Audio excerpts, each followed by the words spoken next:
Welcome to the show. How's it going out there, guys? BALLBUSTERS, episode 80. Absolutely unbelievable. Never thought we'd get this far. So stay tuned. Got a great show lined up for you, hopefully. As usual, if you'd like to support this channel, there are PayPal and Patreon links in the info box below. We have quite an eclectic group in Discord. We have 2 Americans and 2 fine gentlemen from England. So we have Neil from New York, we got the Adam Meakin from England, and the distinguished Nathan Oakley, also from the motherland. How's it going out there, sir?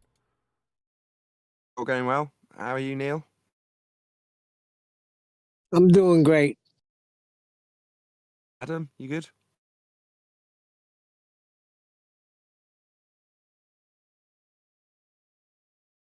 That good, hey? He hasn't found his mute button. He was discussing stuff with us while you were doing your intro, so he's definitely there. Yeah, I seen him come off mute, but nothing.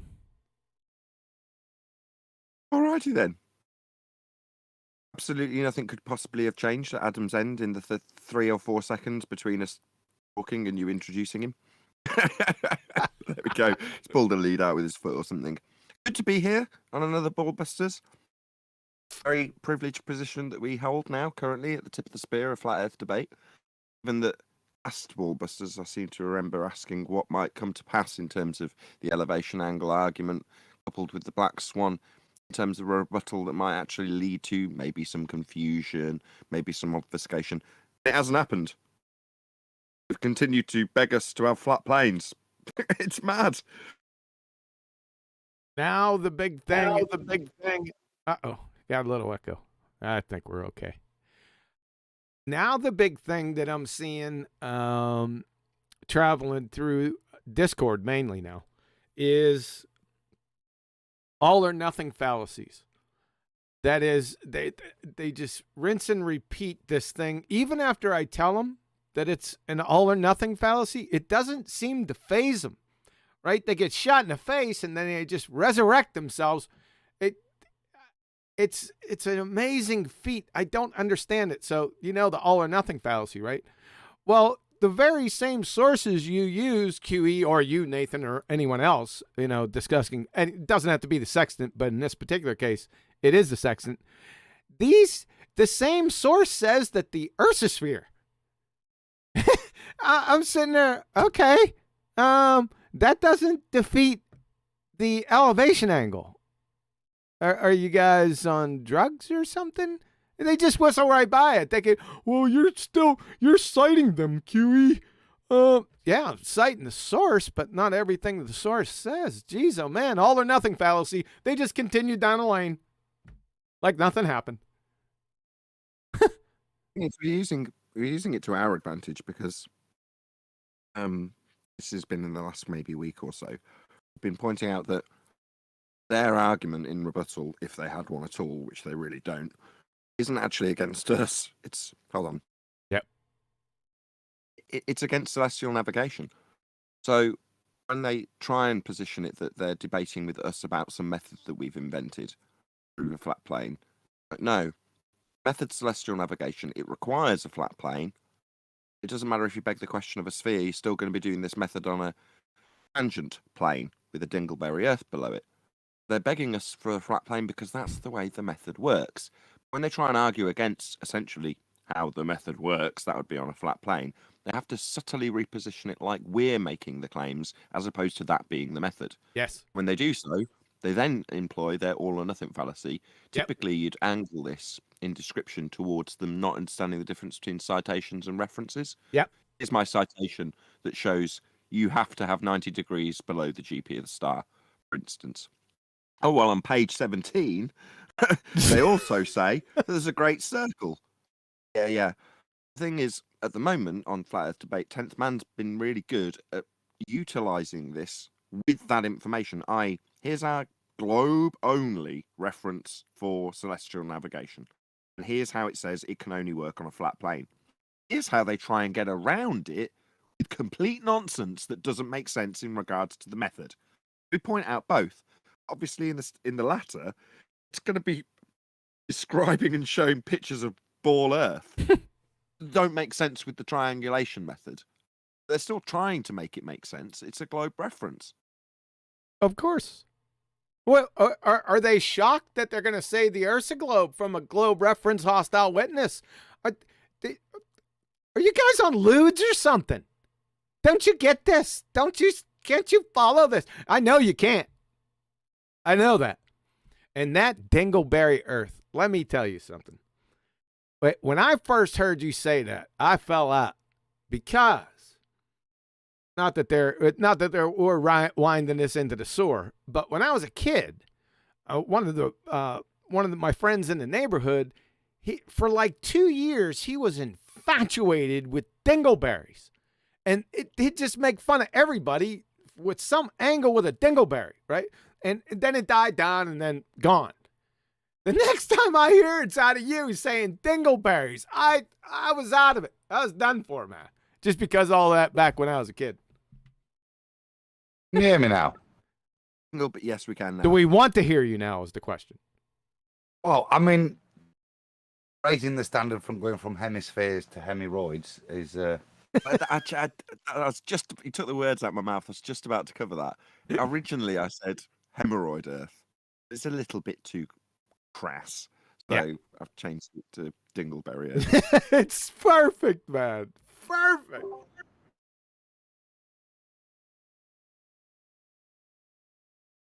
Is that Hello, it? everyone. Uh-oh. Well, also, it's very difficult to spell. Say hello to Brian, and then I've got one thing on that. Rufy's quote of the week.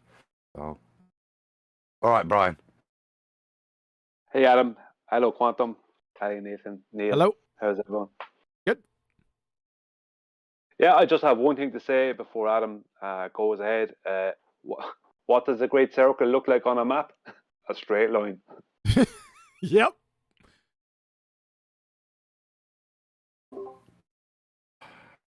Now, So, I thought you could add more to it than that.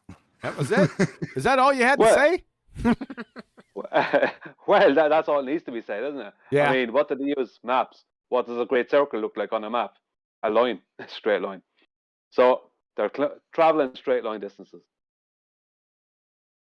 What I meant by that was there are certain things that always I think Brian was the one that made me realise that, and in the last couple of weeks, the one thing that you've really drawn my attention to, one of the recent edits, one of the recent videos I put out was literally about this, with you correcting me. It might actually be that moment. Excuse me. You're pointing out to me that you're trying to attack their angle of the tangent, no pun intended. In other words, I'm attacking how we debunk the tangent point in and of itself with the black swan. And you're pointing out to me, no. The moment they start arguing for the flat tangent plane, they're arguing for operating and measuring on a flat plane, infinite in size. In a way, it doesn't really matter about Dingleberry Earth because they're already begging for a flat plane to be used because it can only be done that way. And while, I did know that, the importance wasn't really as significant as it needed to be until you pointed that out. You've already lost. So what's that? You want to do it on a tangent plane? Why is that? Why don't you just do it on the curved surface? Exactly. So this is exactly where they're going.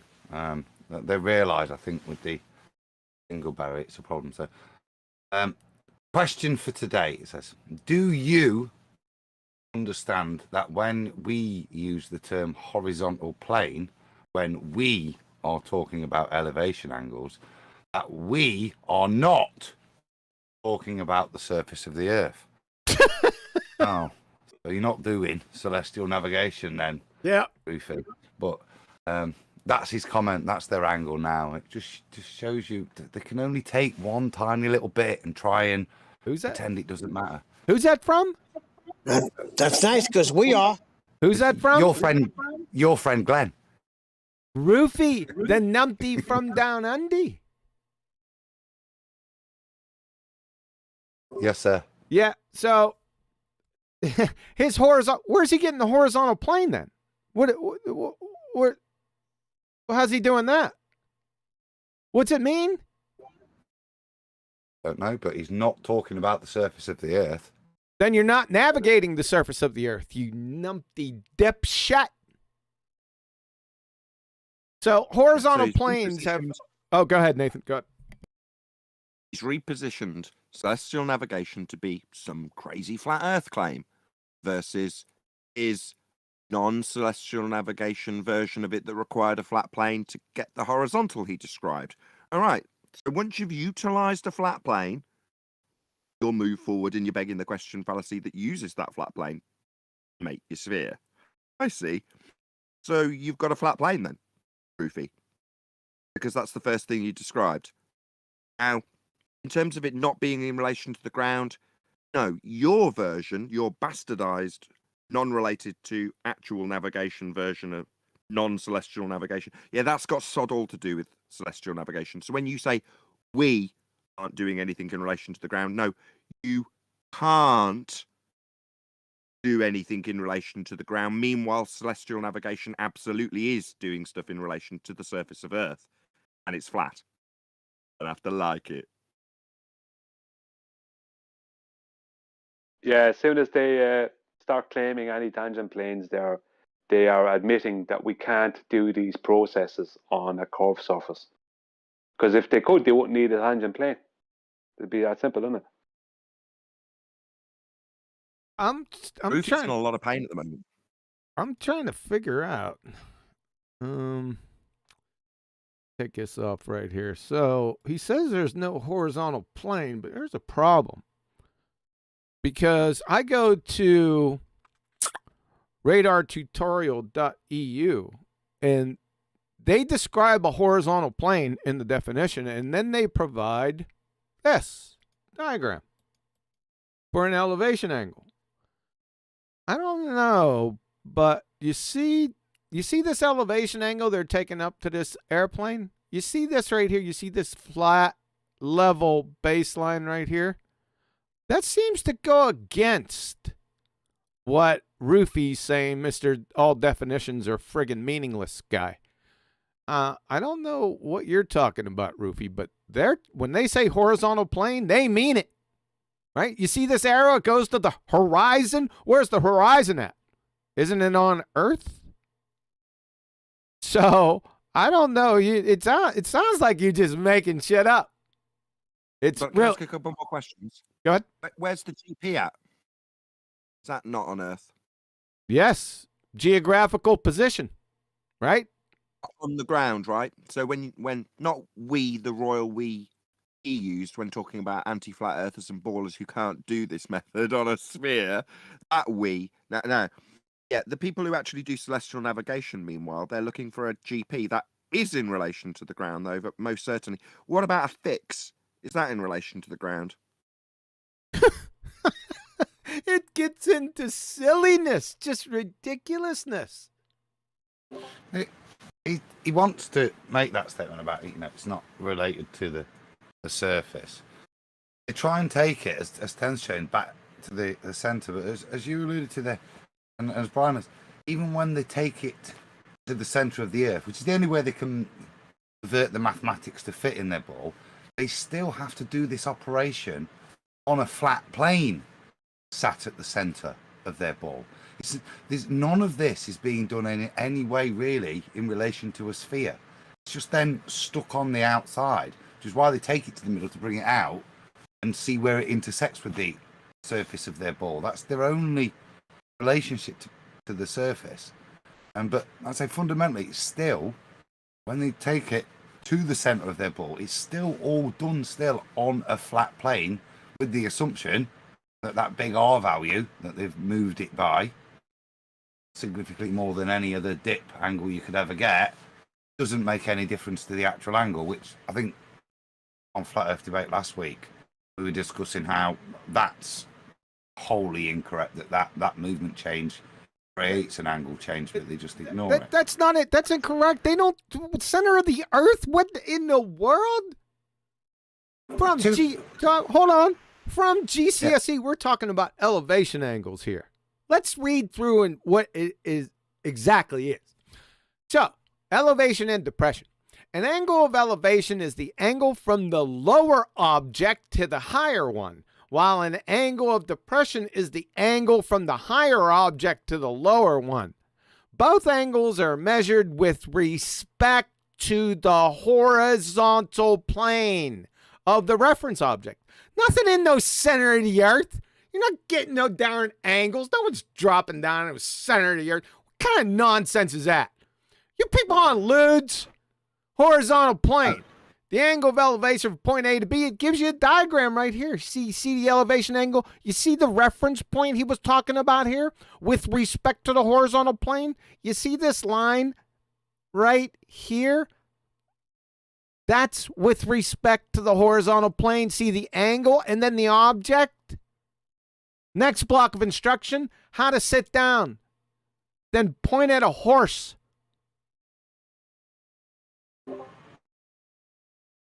That's the point. They can't get past this geometry. But they want to do this kind of geometry on a ball, which you can't do it and have any relationship to it.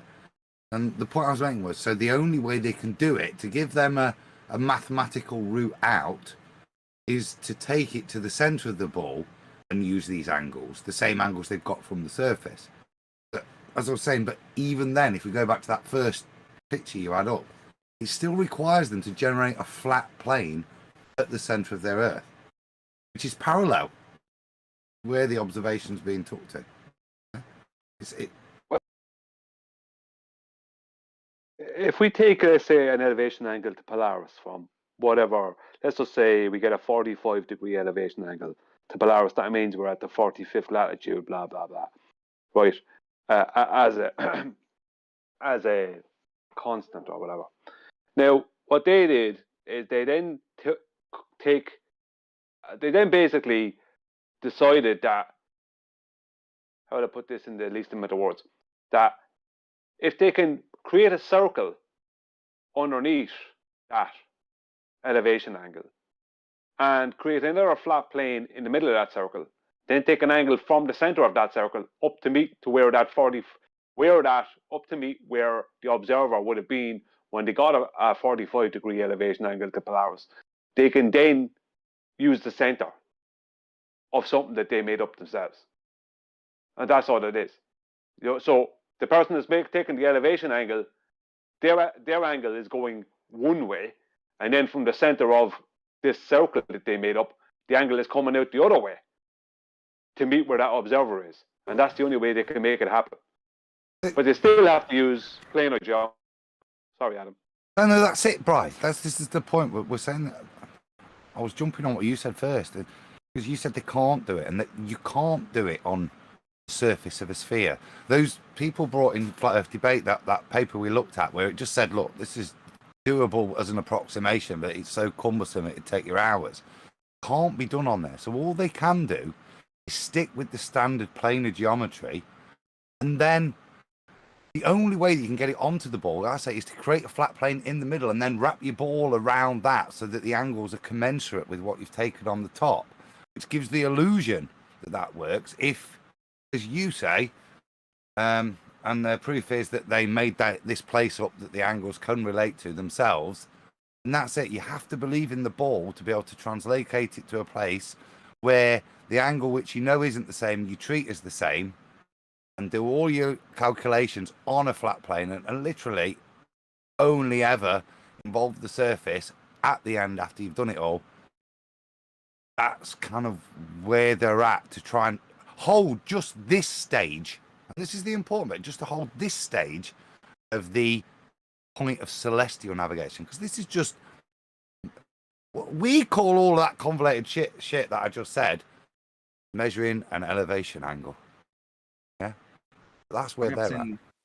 I've seen a couple of people try and show me definitions that are sphere referencing with elevation angle in there somewhere. They end up being about 2 or 3 paragraphs long. Now, I've got maybe 8, maybe 10 thereabouts citations for an elevation angle, and they're all really short. It's fairly brief and simple. And in recent days, someone left a comment saying, truth tends to be quite simple, whereas the lie tends to be complicated, long-winded, difficult to understand, riddled with plot holes. You know, like, when it comes to this particular flat earth proof, I think it's the reason why I like it now. I've had a bit of time to think about it. I can make a short statement, elevation angle measurement, excuse me. Well, I've got a frog in my throat today. Elevation angle measurement proves Earth is flat. Or celestial navigation proves Earth is flat. You haven't got to do much digging. You immediately fly, even if you find sphere references, flat planes all over the place, descriptions of how you're doing it with straight lines and angles on flat planes. So even if it does have a diagram that's got a sphere in it, all of the explanations and descriptions are going to be describing a flat plane. Great. Yeah. The really delusional, funny part of it is that ballers, listen up, balltards, you must deny the very existence of sextants. You can't, I don't know if this is getting through to you.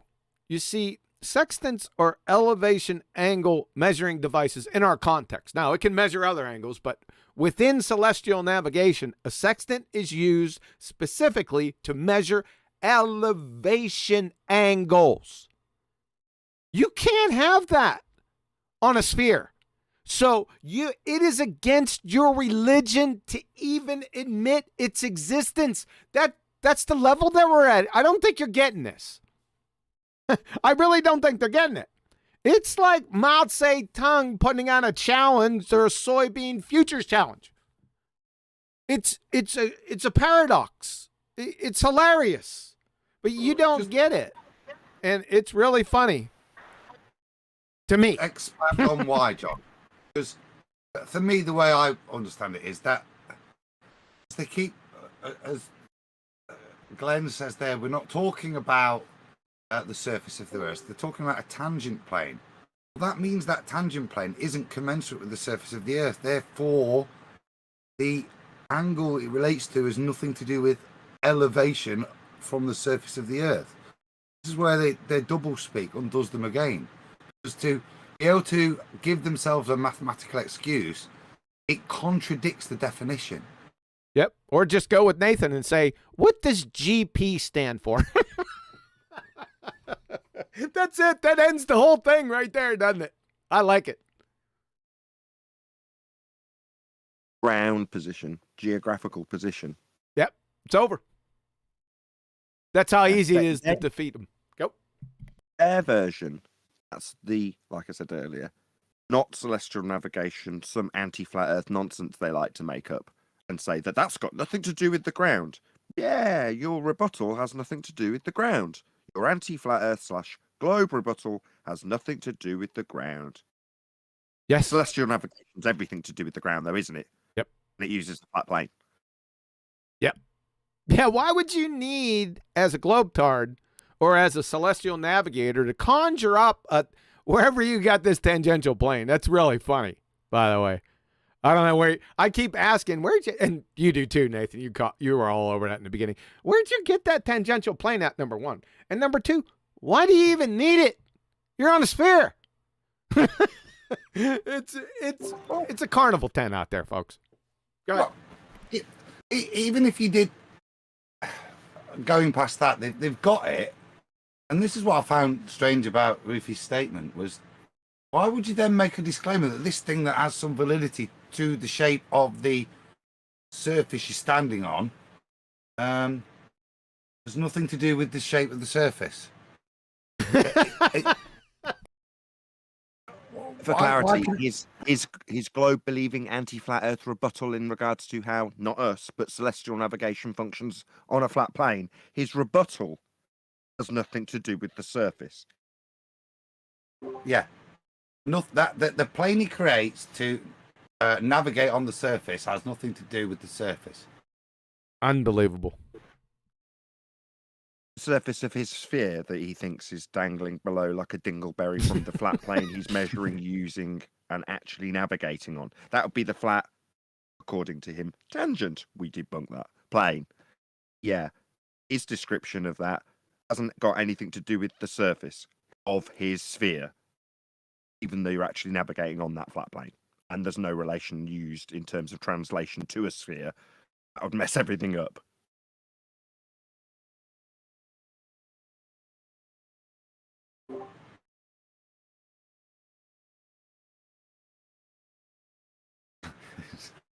Some very, very despondent anti-flat earthers at the moment. Oh, I was talking, but I was on mute. Sorry about that. I have some. Hold on a second.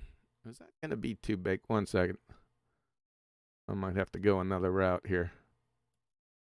That's much better. I came across. I forgot. I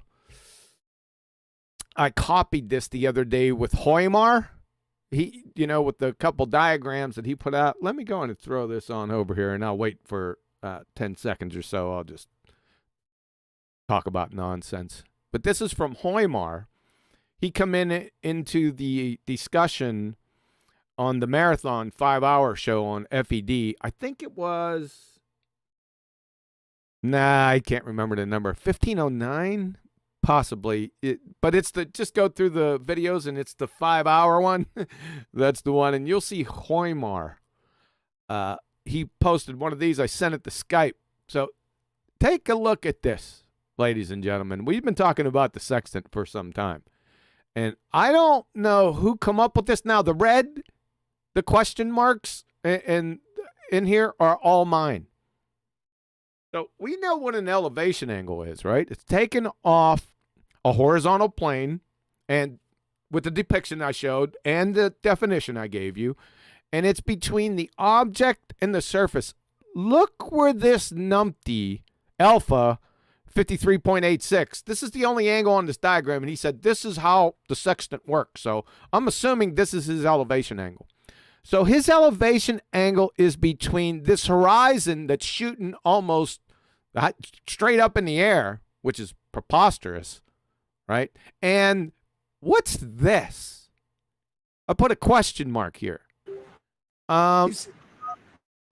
He's drawn his zenith straight up from how he's looking at it instead of being in relation to the center of his Earth. Yeah, I can go on here. There's so much wrong with this encyclopedic volumes. Now, that's the first one. Number two. That is what he's done. Go ahead. That's right. He hasn't moved it down to the center. I know he hasn't. I know. Well, it's a train wreck anyway. Even if he doesn't, look at this. What's he shoot? Where's the elevation angle to? The plane of the horizon? Yeah. The horizon is now up at 45 degrees up from the surface of the sphere. That's Earth curve there. Their horizon in globe terminology is Earth curve, by the way.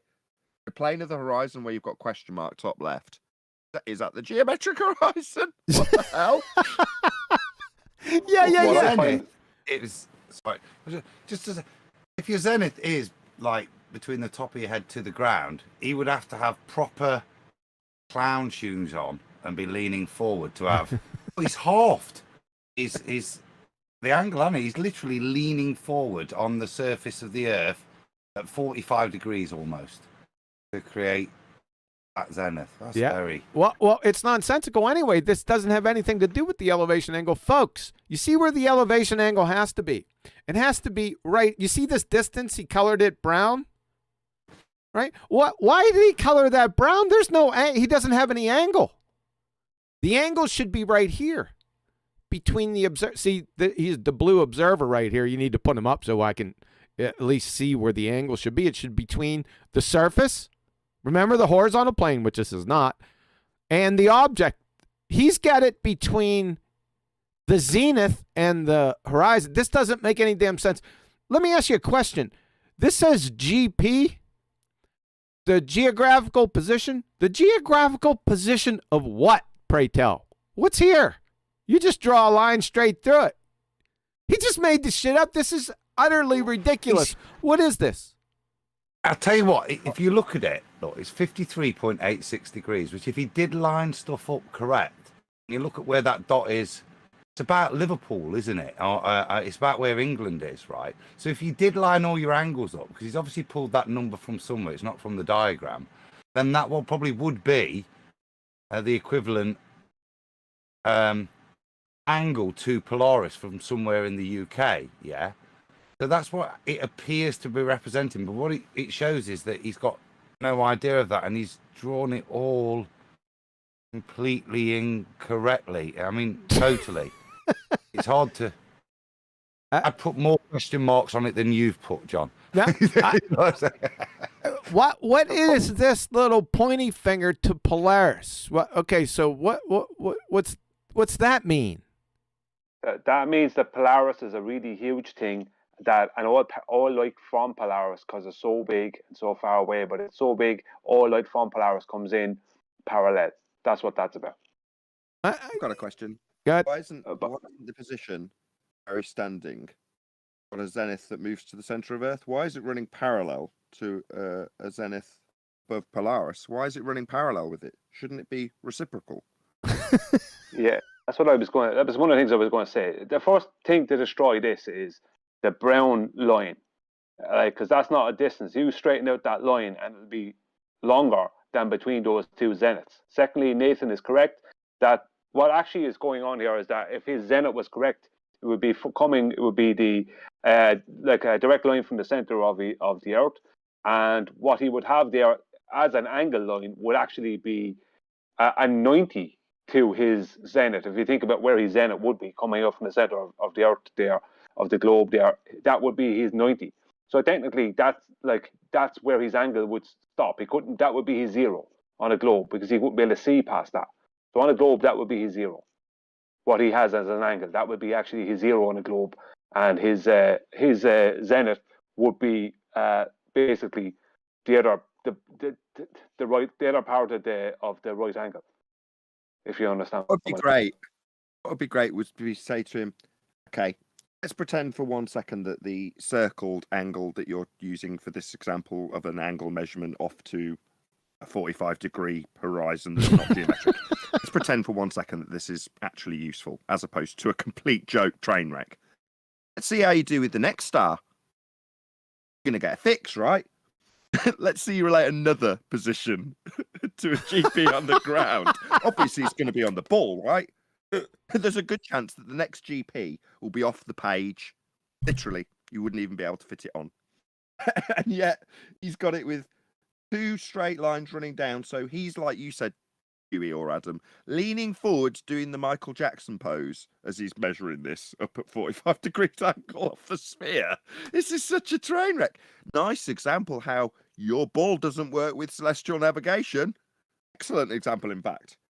None of this relates to the ground. If you tried to relate what's to the ground, i.e. where it's labelled GP, Brian's just pointed out, well, you've got a curved line and it won't match the distance when you get the radius to the circle of, what now? Oh yeah, equal elevation, which this hasn't got either.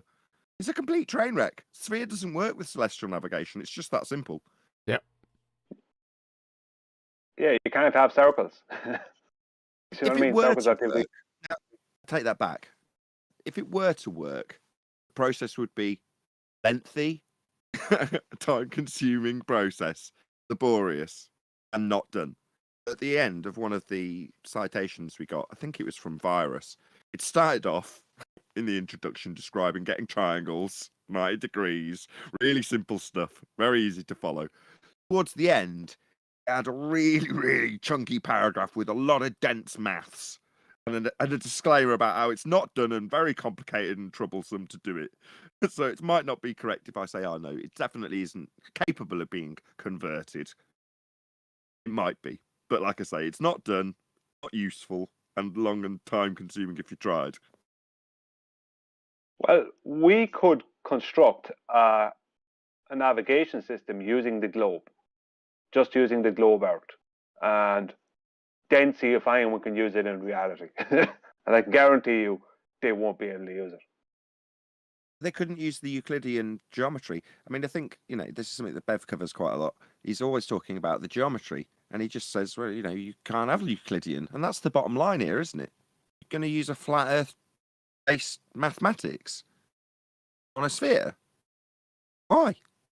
You should be using the spherical trig that you argue is appropriate because of the gravity and the sphere Earth and all the other crap that you say goes along with it. Why isn't that being used? Surely that would be the most accurate way of doing it if we were on a sphere. Why have we got to revert to flat Earth trig? Obviously, like Brian said at the top of the show, that's the moment they lose. Don't worry about how they attach that flat, massive plane to a dingleberry dangling below that's not useful. And if you tried to use it like that last example, it would go very wrong very quickly. What they do use, as does everybody who's actually navigating, is a flat plane. So that's really the be-all and end-all of this argument. They need to use flat plane trig because that's how the world works. Well, they shouldn't be. They should be using it on a sphere.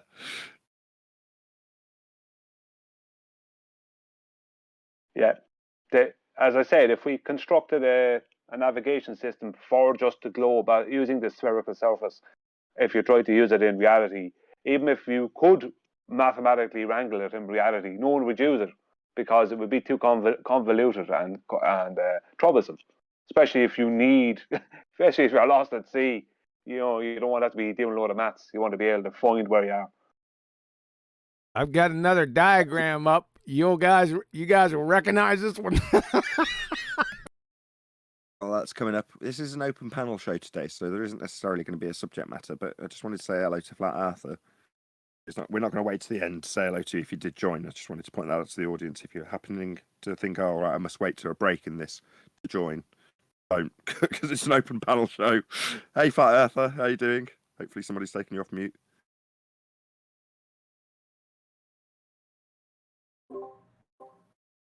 I've gone to bed now. He's off mute because I was talking to him before the show started.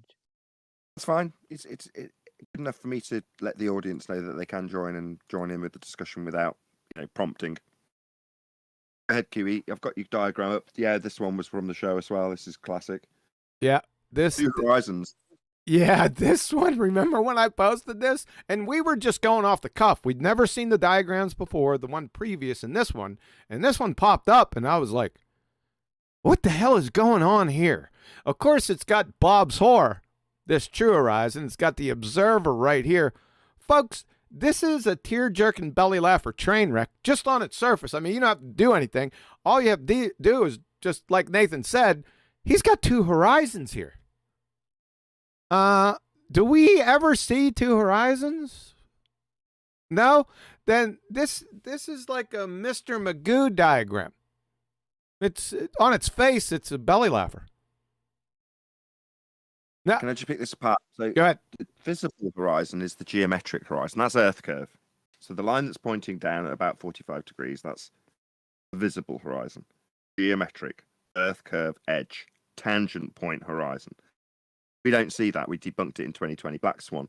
If the Earth was a sphere with a radius of 3959 miles, then every distance to the geometric tangent point horizon, formerly known as Earth curve, could be no more than 1.2 times the square root of the observer's height in feet. And the Black Swan imagery shows horizon beyond those geometric limitations of a sphere Earth radius 3959. Therefore, the horizon is not a tangent point, as depicted in this diagram. Now, what are you left with? Well, you're left with the angle measurement to the star that's depicted. Well, you're trying to get 90 degrees, that's its ground position, to the elevation angle measurement, which is marked as true horizon. Well, if we only see one horizon and we've debunked the one marked as visible, that eliminates it as being visible. It isn't. A geometric Earth curve isn't visible. So we're left with the true horizon. Now that straight, flat line, happily in this example, drawn with a 90 degree easily depicted. Normally they show it at some skew-if angle. Try and get around it. They'll have the true horizon off at, like I say, maybe that will be the one at 45 degrees. Either way, this one's nice and convenient to show us that the flat plane we're actually talking about is the only thing in this diagram that will give you 90 degrees to the star. If hopefully QE will run his mouse from the star's position down to the GP at that line, it has no relation whatsoever to the sphere beneath it. That's why they're telling us at the moment that the true horizon line, that would be the flat plane you're going to do your Euclidean geometry on, be as big as you like. Well, that's because it needs to be, because sometimes they're going to be thousands of miles apart for you to draw circles on a flat plane in Euclidean geometry with sod all capable reference of the sphere below, because it isn't in reference to the sphere below. It's in reference to a flat plane. I like this diagram. Do you? Yeah, I do. I'll tell you why.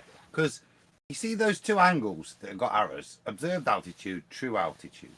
Now, I know it's a little bit accentuated here, but this is the reality. These are the geometry matches that they're supposedly giving you. Yeah. Look at, do those angles even look remotely the same in that diagram? I know they wouldn't be that different apart in the ball world. This is the reality of what's going on, and this is the reality if you assume that you had a visible horizon created by a leading edge of a ball Earth. Yeah, but even when you do so and you look at it, you can see the mismatch in the geometry. The more you believe it's a ball, the more it mismatches. The only way those observed angles and true altitude can be the same is if they are the same, because they're observed across a flat plane. And that's never the case on the ball. But that's it. That diagram's lovely, because the mismatch in the supposedly same angles is exemplified when you try to demonstrate this on a diagram using a ball. It shows it's ridiculous. Out to James Mays for hitting the super chat. He says hello. Hand wave all. What's up, John? Gives you $50. Thank you for supporting the show. Thanks, Really James. James. I've got another minor rant. Now, draw a dot in the centre of that ball and draw a straight line parallel to your true horizon, and then draw an angle to that, and tell me that that angle matches either your observed altitude or your true altitude angle. None of it will. Oh, well, if you did do that, at that point, they'd have to relinquish their claimed distances based on Kepler's third law of interplanetary motion to the celestial bodies that they're observing. They'd then declare that this star in the diagram isn't capable of even being in the diagram anymore. It's got to be infinitely far away, hasn't it? The only way to get those angles close enough together to be not a lot of difference. This is a tell. So something that they fight for and would debate with us to the point where they're blue in the face would be that they know the distances to all the celestial objects. They've got it all figured out. They've had it figured out for thousands of years. When it comes to celestial navigation, they relinquish that claim like that. It's gone immediately. No, the distances aren't important. Infinite distance. Don't worry about the fact that we've got them pegged at these certain distances with motions around the sun. Now they're going to be infinite. And don't worry about that geometry with force space and bending curvilinear. Don't worry about any of that. We're going to do it with flat plane geometry. Yeah? So don't worry about our distances. Don't worry about our ball. We're going to do it with flat plane trig. Really? Why is any of that in effect? Shouldn't you be constantly fighting for the absolutely certain distances to the sun and all the stars? Because you've got them laid out and you argue with us that you know these things.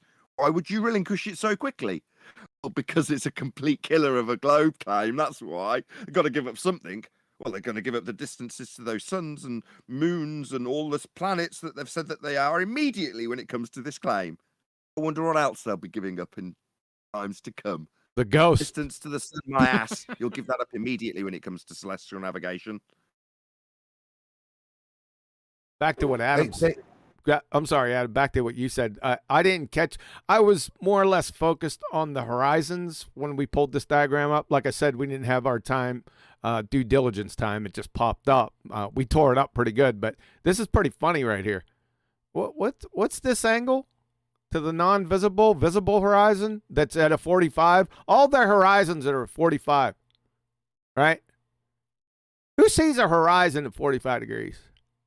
And what's this? This true horizon. So you what do you look off into space or something? This is Bob's Horror, by the way. This broke into the discussion about 3 months ago. It's Bob's Horror. I'll show you here in a second. But go ahead, Adam. Bob's Hole was off at a funny angle. That was the point I was trying to make. I'm glad you've got that as an example to hand. Because I was saying, oh, great, in this example, at least when we say, well, the only bit that's going to be utilized and the only bit that will give you the GP to this star is the true horizon line. That's the line of the ground that we're actually standing on, a flat baseline. That's the Earth. That's a flat Earth. And it functions. None of the sphere bit's useful. All that the sphere bit does is cock everything up.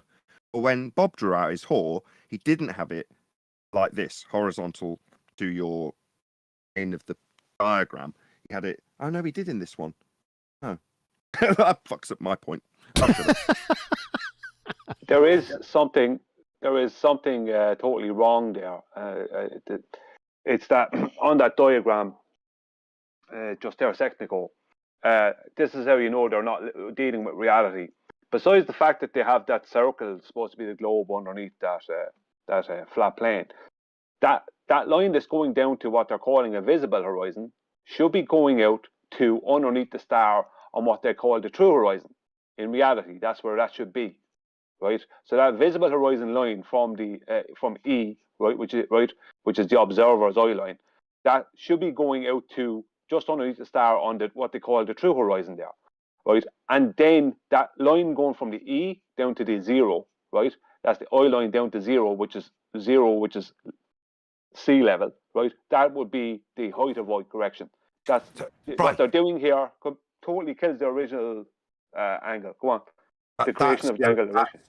That's the brilliant point. And this is where they then allow the creation of the celestial horizon. Now, they then stick that through the center of the Earth. But the premise for the formation of the celestial horizon is that you, in your viewing of the night sky, suddenly get to look all the way down that curvature, that the celestial horizon is actually parallel line, but running at a distance of r from your parallel position as a tangent on the top of that ball. So it opens up the night sky, and this is how stellarium mugs people off. So when they use their 3D stuff in computers, that's what it renders. It renders it so it looks visible, but in what you see invisible actually means you've got a difference between the true horizon and the celestial horizon that is suddenly in your view, which if you think about it, not real. You got another horizon in here, celestial horizon. What the heck? That's the one running through the center of the Earth, which I say is what they use to render for things like stellarium, and that's what makes it match. You need that to match to a ball, you see, because they have to take everything back to the center. It has to be that it's got to be there, and it helps explain moon phases and all sorts of stuff. Because otherwise, it wouldn't work. Otherwise, but yeah, that's where they pull the third one in. But right here, what Brian was saying, but for that to work mathematically, what you've got to do in the real world is observe across the true horizon, but also be able to see all the way down to your celestial horizon to encompass that in your night sky. Well, all they really do at the center of their globe is they just bring angles out to the positions on the surface that are the GPs of the stars or the observer or whatever. You know what I mean? That's all they do. They're just taking reality and making a circle out of it and bringing angles out from the center to meet specific points on the outside of that circle. It's purely that's all it is, as you all know. It's purely mathematical. Mathematical, convoluted, nonsensical horsepucky. We got 3 horizons now. Celestial, that's not even depicted here. Are you saying it's parallel to the true horizon through the center of the Earth? Yeah, it's parallel to the observer's point at the true horizon. Again, as Brian says, it's a mathematical thing, because once again, the only way to make that doable is to make all your observations out to infinity, so that the true horizon celestial is the same. Any angular difference is therefore negated. And this is the point. This is where it contradicts reality, because there's that Earth curve in the way. You can't see that. So it's a bit hooky to me, and it's another one of the weaknesses. But it's what they do in stellarium. It's how the computers render it. Wow. So the 3 horizons didn't paradox it for you. You need the third to make it work in ballometry. Otherwise, you can't. Ballometry, huh? Yeah. Good, good, Brian. Yeah, I was just going to say, I was just on the point earlier. What they're doing here, even though they're using what they call the true horizon, which is a horizontal plane, this is still not an elevation angle, and the reason it's not is because the angle in reality will be from the eye line out to the GP point of the star, which will be just underneath it there at the true horizon line. So they don't have that line to even then use a height of eye correction to bring it down to from E down to 0 to the O, E down to the O, to create their 90 and get an actual proper angle. They haven't even started with the process. The process is you stand on a boat at sea, you take and this is what they're depicting here because they have a height of eye going on here. So they're not using a bubble sextant, they're not using an artificial horizon. They're depicting the actual process without the start. The start is you take your angle from the boat, but then you have to, in reality, besides all the other mathematical dip nonsense they go on with, the only actual real world correction after that is the height of eye correction. And that gives you your 90, because you have an obtuse angle until you do the height of eye correction, and that gives you the right angle triangle. So they don't even, this is like, they missed the most important part, which is the initial angle to the star, and then the other angle, which will be going through a sextant horizon mirror out to the horizon. Then you have to do the height of eye correction. They have no horizon mirror going on here, if you understand what I mean. All right. Can somebody define horizon for me? Apparent location where the sky meets the ground or sea. I've put about 8 pictures into the Discord BALLBUSTERS live stream chat. I've spent enough time with diagrams of all believing Muppets showing how their version of what isn't celestial navigation doesn't have any relation to the ground. We've got it clear. We're all sorted, I think, in this part of this discussion. They can't do it on a ball. Yeah, when they do, or try and relate it or correlate it with a ball, it suddenly, quote Ruhif, has no relation to the ground anymore. Anyway, the slides I've stuck up in Discord, which is something I'm not familiar with, so hope it's gone through okay, how it is done. There is one exception, the first slide, which is, I don't know if are you getting those, QE? Yeah, I got your first slide up. The slide is the one with the ball with the flat plane dissecting through the center of it, right? Yes. Perfect. Well, So with the look at that, exception, Dave. teeny tiny on the live stream, but there we go. You can see it. Imagine that.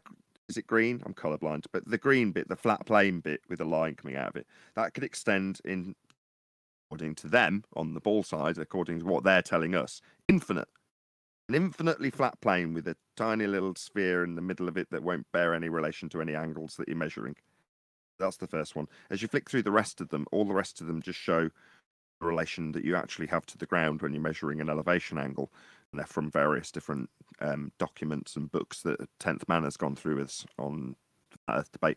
I'm very privileged actually to have all this to hand. It's all down to 10th Man. Thank you very much for making all of this so easily available for me to just readily chuck into the BALLBUSTERS live stream.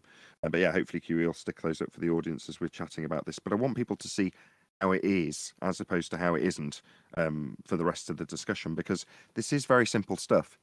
Measuring an angle isn't complicated, and having a flat baseline to have the angle not only isn't complicated, it's a requirement. Can't be a bent line. That's just as simple as that. So, the Euclidean geometry that's actually being employed is a flat Earth winner. It's a proof we're on a plane. I just want people to actually see it. Okay, that was it. Whilst those pictures are going up there, Nate, I'll rephrase Rufy's question for the day and use the terms flat earther and baller. So, do flat earthers understand that when ballers use the term horizontal plane, when ballers are talking about elevation angles, that ballers are not talking about the surface of the Earth? Perfect. That's a perfect quote. Yeah, that's absolutely correct, Ruhif. When you talk about something that isn't actually celestial navigation, it bears no relation to the ground anymore. That's right. Nice summary, Ruhif. Actually, your devastating concession.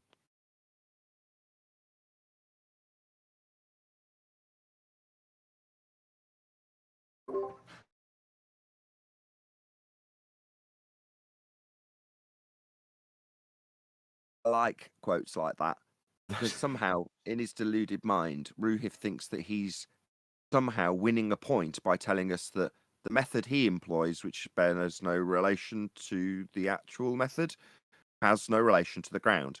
We, the ball believers, use this method and it doesn't work with the ground. What's wrong with you? Don't you get it? Oh, we get it. Thanks for reminding us, though. The thing that this came with a Wikipedia link to the terms vertical and horizontal. I've not felt the need to click it and read it. You can see it once again.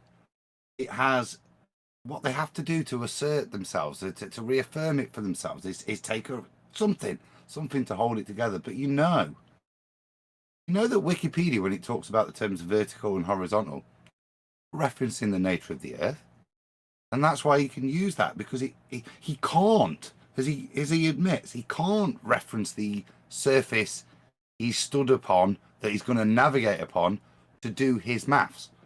This is what they're demonstrating now, or having to admit is probably a better point. Hey, shout out to Betty Sittings, beautiful Betty Van Velsen. Sorry, we're not going to get to the subject matter we wanted to get to because this celestial navigation is just taking everything over. We'll go ahead and hit that on Tuesday on QE's live show, and we'll be discussing how people came to the flat Earth, mainly for the older or the old timers, how they came to the flat Earth without all the ammunition that we have provided them in the last 3 years or so. So they, more or less, they still came to the flat Earth. They knew the Earth was flat. They knew something was wrong without those rock solid arguments, right? And we wanted, some input from those people on what convinced them without the rock solid arguments. So we'll get to that Tuesday. So just be patient. We're going to drop anchor here. Might join that show. Okay. Yeah, we need old timers on there. It could be some new timers too that are not aware of all the rock solid arguments. It's just easier with the old timers. How did they, there was a lot of people back then that, hey, the Earth's flat. I mean, so I find it interesting. I never thought about it at that angle, but she's right. And she was one, right?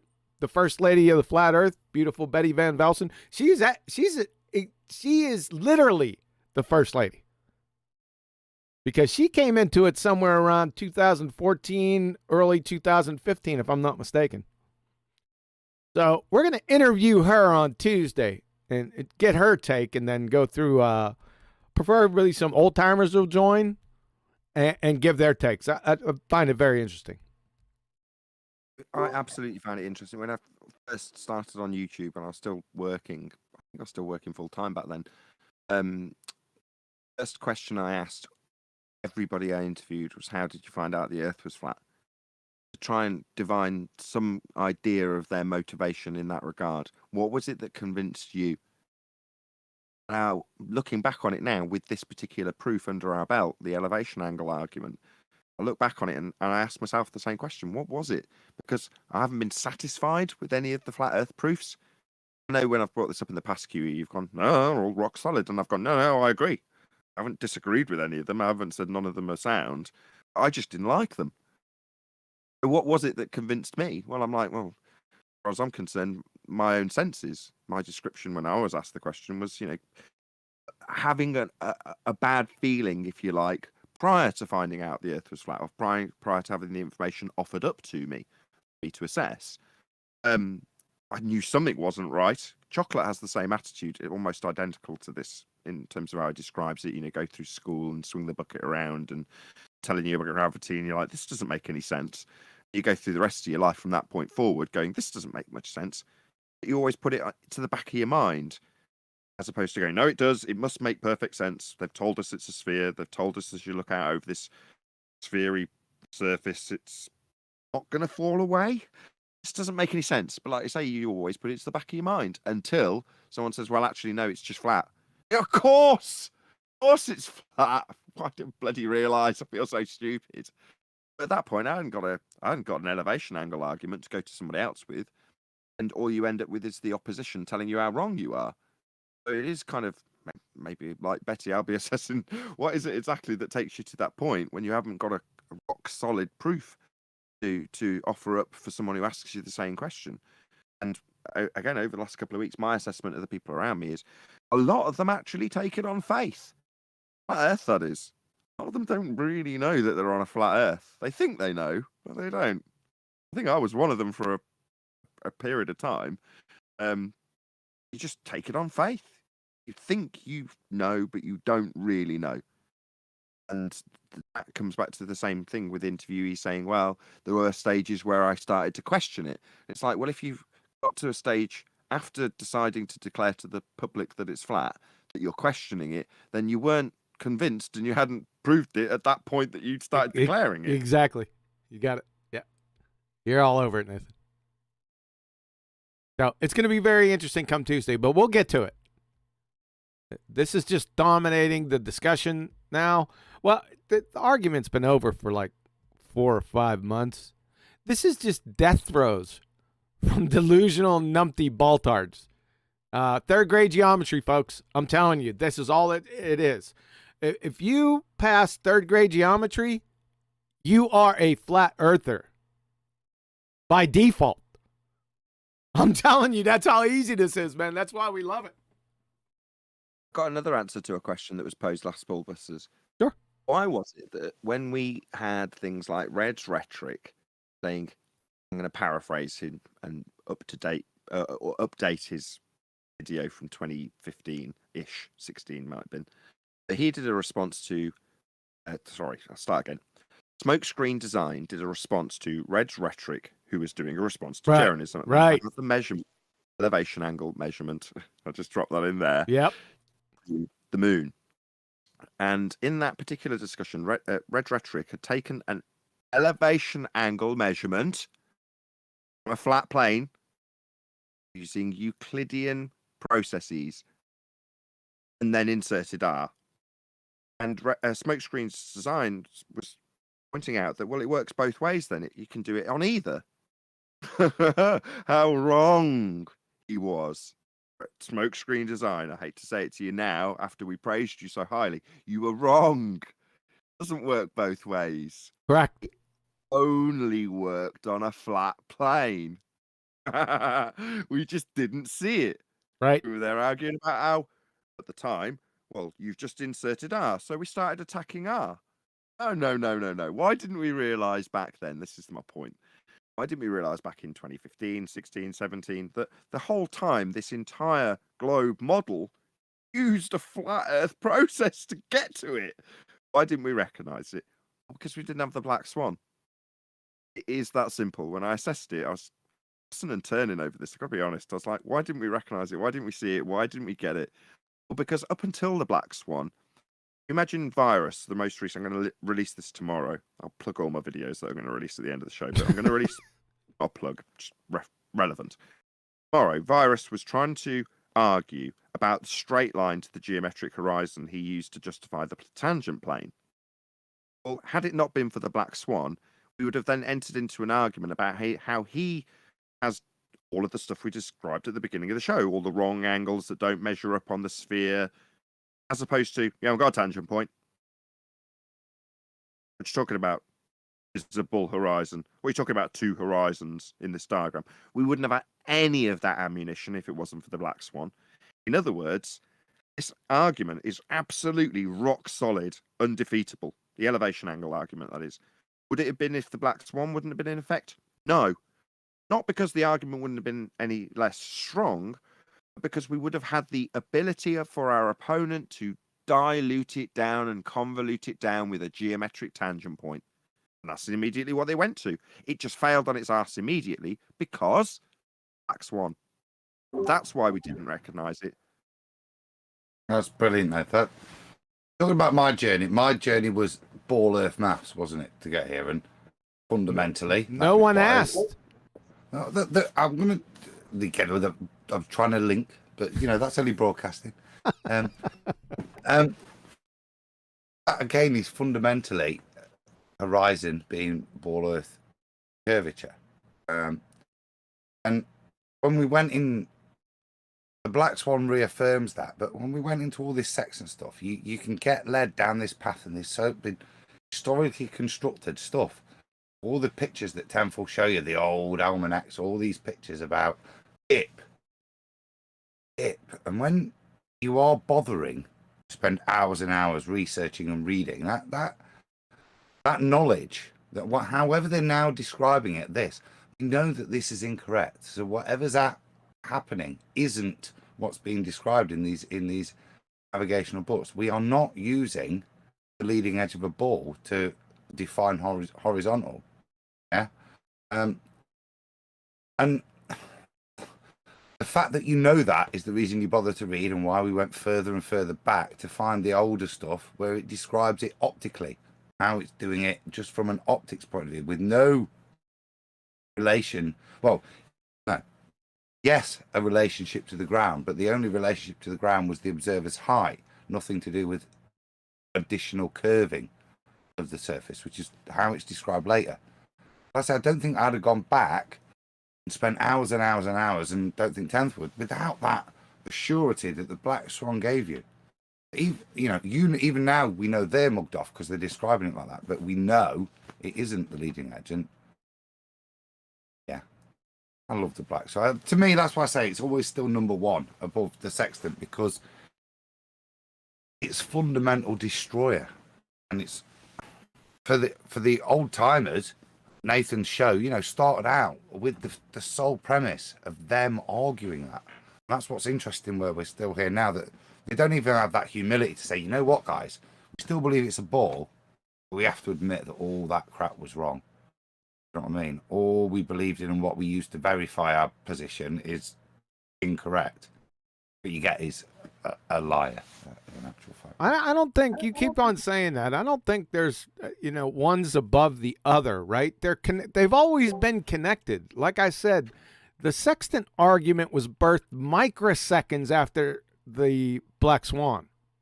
It was almost immediate. It was almost at the same time that the Modus Tollens. As soon as I seen it, I said, "Oh goodness gracious!" So it was almost, they're twins, right? So one's not better than the other. It's just that the elevation argument attached with the sextant is so much easier to put forward so that other people can see it immediately. That doesn't take anything away from the Black Swan, because that's a killer too. But I'm saying the ease of explanation and descriptions, right? It's so poignant and it's quick. Would that be fair? I think, the Black Swan can stand on its own and destroy a baller's head. They can't do it. And I'm only talking in a baller's head here.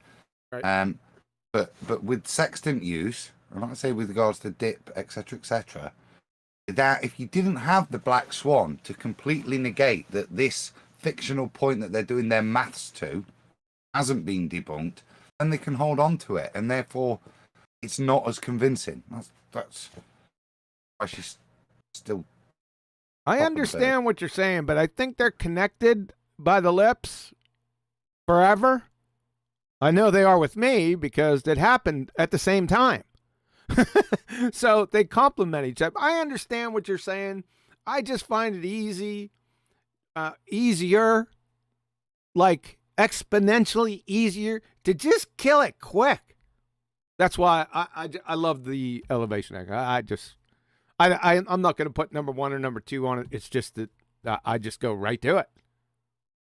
Now, before anyone else jumps in, I want to get this in because I ran by this yesterday.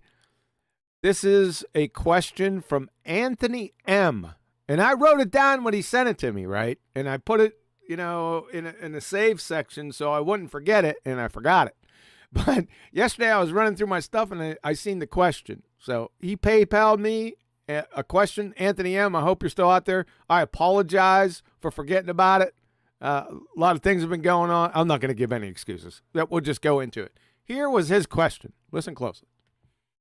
Always enjoy your presentations and had a question regarding the black swan and the geometric horizon. Can time be used to measure the distance to a geometric horizon? For example, what if the geometric horizon physical obstruction was calculated to be 3 miles away from a camera's height and a boat traveled at a constant speed of 30 miles per hour from the shoreline straight toward the horizon on a clear day? Wouldn't the boat always start to disappear in the camera viewer at or around and no longer than 6 minutes, regardless of refraction, because an optical effect can't change a physical distance, nor can it affect real time? End of question. Let me post this. This is a longer type of question. I'm going to post this in BALLBUSTERS main chat. So stick it in the YouTube as well, because that's confusing. I can't stick it in a YouTube. What do you mean stick it in a While you're YouTube? doing that, while you're going through boring admin about how you'll do that, I'll round out that point. The flow was so good up until that point. Sorry. One of the first things that Huey said back when he released the Black Swan 2020 1st Jan was, the moment the globe idiots respond with refraction, they are giving up their geometry. In essence, they've lost, because their claim is a geometric claim and it's going to have geometric implications. And the elevation angle argument in rebuttal, when they show us globes, Dingleberry Earth, etc., has all of that geometry being used with straight lines. It's Euclidean. So the moment they said refracted, they gave all that up. They didn't know it at the time because they had no need to know it. They didn't have any pressure on them to start using geometry to square a circle, to work their way around the flat plane we actually dwell atop with celestial navigation. They weren't being put in a position where they had to retain some geometry. They just wanted to get around the black swan. So they just all, for 2 straight years, and maybe there's a bit of fate in that. Maybe it was a good thing that it actually took 2 years of them making it absolutely cemented in no uncertain terms that they are definitely going to be relinquishing their geometry. Again, a shout out to another one of my videos that with Mr. Sensible juxtaposed with Virus talking about a straight line to a geometric horizon because it's the only thing he can use to do celestial navigation and even attempt to make it work on a sphere. But he fails at the first hurdle because I just edit in Mr. Sensible saying, yeah, we can't see the geometric horizon. So you're like, yeah, we know it's been 2 years. You just never realized until now that messed up every argument going forward because they're all geometric claims for a sphere Earth. Yep. Yeah, totally agree. Yeah, it's like I said, it's a carnival tent out there. Good. I seen somebody else come up with good, Adam. I've been reading it. I wanted it in YouTube so I could bloody read it. I've had to squint because, but I'm trying to understand the nature of the question, and it appears to be presuppositional in its origin, in that it wants to reify the horizon as something other than an optical thing. And this is something I can see what they're doing, but it appears to be that's the only thing that he's trying to make it a physical construct as well, other than just claiming that optics applies. But I'll just say you can't make confirmation of the numbers or whatever, because when we use the black swan and we say the distance to the horizon could be no more than, and the no more than is the constraint of the geometry. The optics then comes into play. It could be 4 foot, yeah, on a foggy day. So I'm not, and that's why I'm saying it appears there's a conflation of understanding. So that's my response to that, John. Oh, let me put it. I figured out what you were trying to say. So let me go ahead and put the question up here. We can go through it real quick. Like I said, always enjoy your presentations. Yeah, Black Swan geometry. So let's get to this one. So can time be used to measure the distance to the geometric horizon? Well, time is part of distance. Miles per hour, right? So it's always yes. That question's yes because it's part of the definition of distance. Right?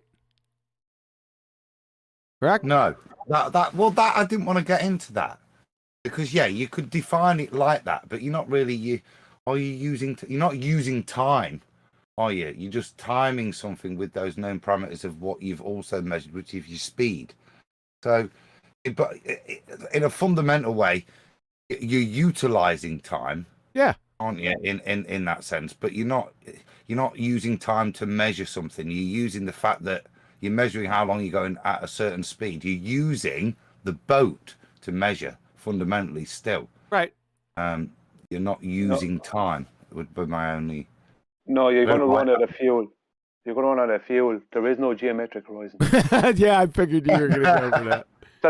I don't know why you're going on like this. This is the worst question ever. Before he finished the paragraph, Brian, that was my point. It was, is he going on this boat hoping to at some point hit this horizon? Yeah. You know what I mean? Yeah, but do you see how he's doing this? Can time be used to measure the distance to a geometric horizon? Well, the answer's still yes. Right? If the hold on a second. If the geometric horizon was a physical place you could go to, any place, right? You can use time.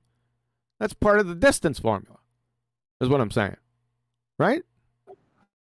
Yes, I got what you said straight away. I'm surprised, but exactly. That's why, in terms of your defense against false dichotomy fallacy, when people start arguing about what we say the shape is, the black swan actually is a very effective proof of a flat plane upon one step of extrapolation. That is to say that when you're talking about the geometric horizon, that applies to any shape. In other words, any shape, it doesn't have to be a sphere, has a geometric limitation to it, like a hill, for example. Now, that geometric limitation is capable of being measured. And the assertion of the sphere Earth horizon, it's in effect a physical hill in the way.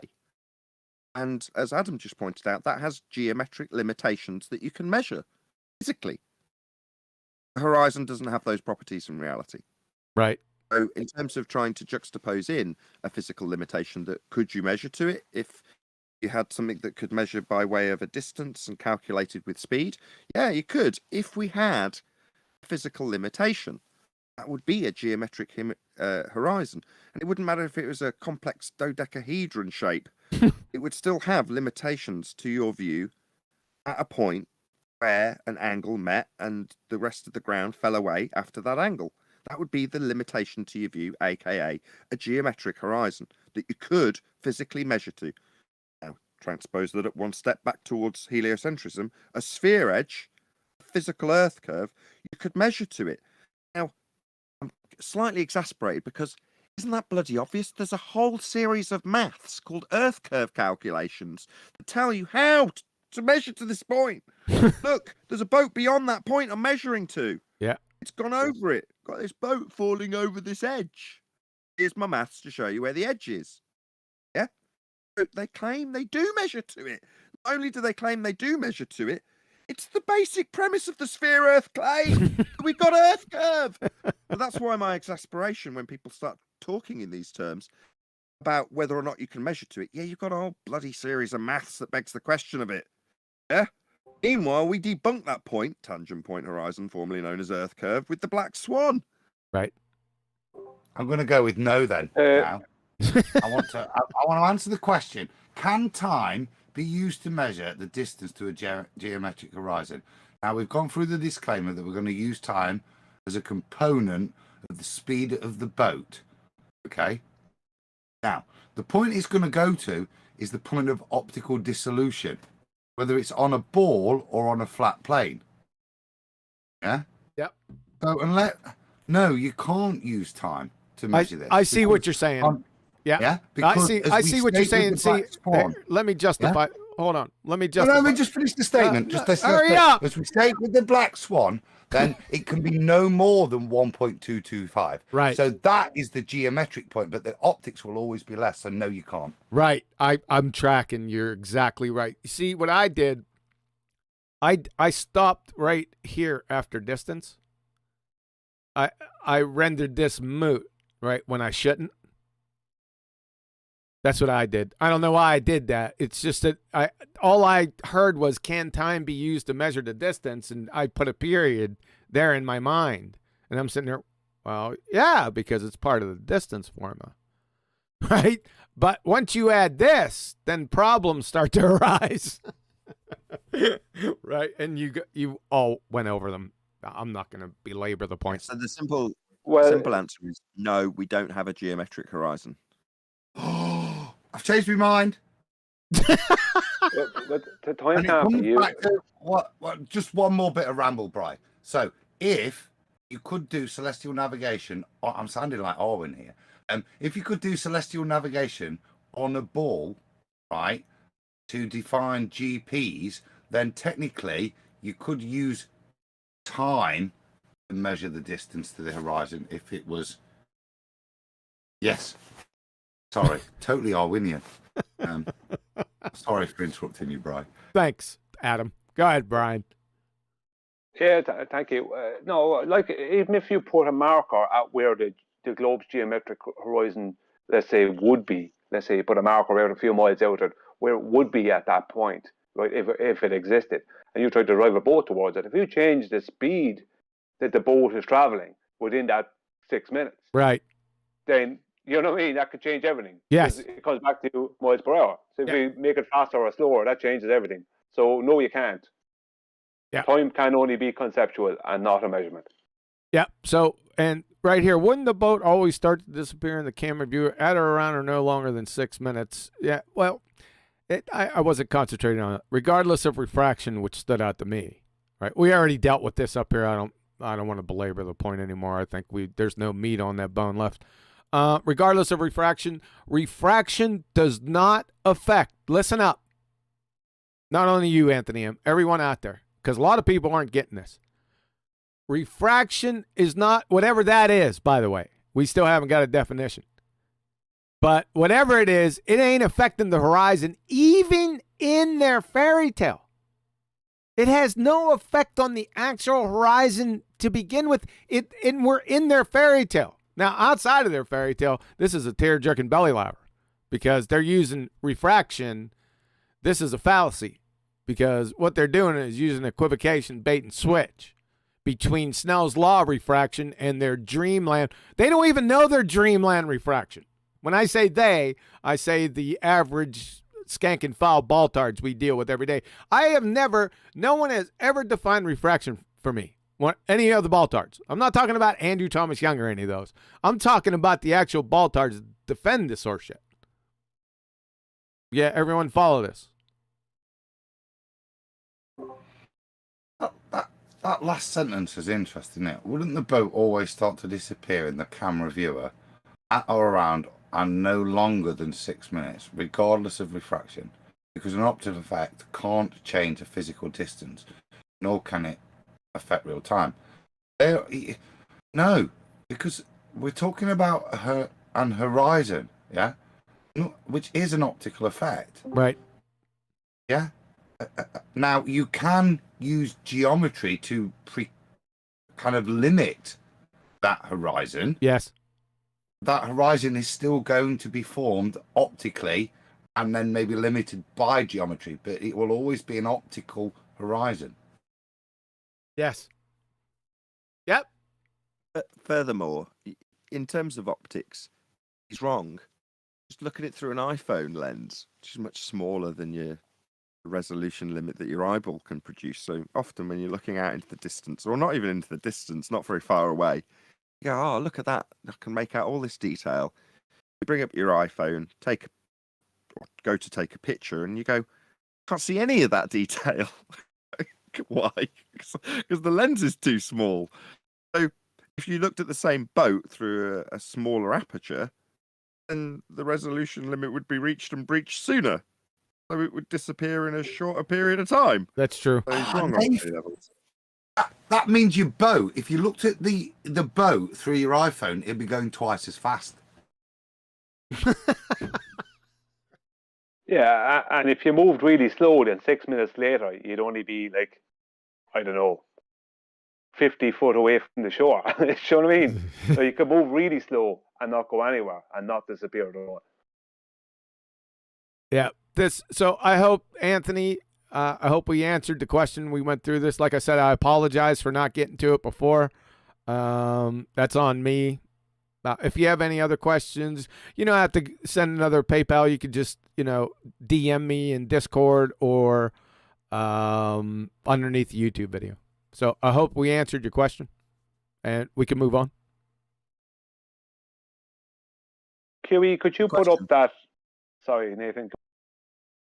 I was just complimenting the super chat as saying good question. It developed a lot of discussion. Yes. Was that somebody received? Is it something I received? Yes. No, that he'd received. Like he'd had put to him, and he struggled to answer. If you see what I mean. Was that his name? Completely ruined the flow of the show now because I've rumpus Brian and Adam's tailed off from me. Go ahead, Brian. I'll try and get on track. It should be QE doing this. It don't matter. Don't matter. I was just going to ask QE if he would present Bob's whore picture again for a moment. Thank you. It's up. You'll have to wait for about 5 or 10 seconds, but it's on. Thank you. Sorry, Adam. Go. No, you indulge your fetish of getting Bob to get his whore out. Go on. Okay, I'm waiting for it to come over. I'm going to get demonetized because of the whores. Yeah. It's Brian that wants to keep seeing the whore, not me.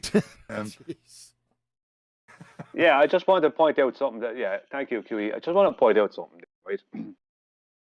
His whore is a celestial horizon, right? That's an eye line horizon, right? Now, that's something that is only done when you're using a bubble sextant, right? He has a dip angle in there, right?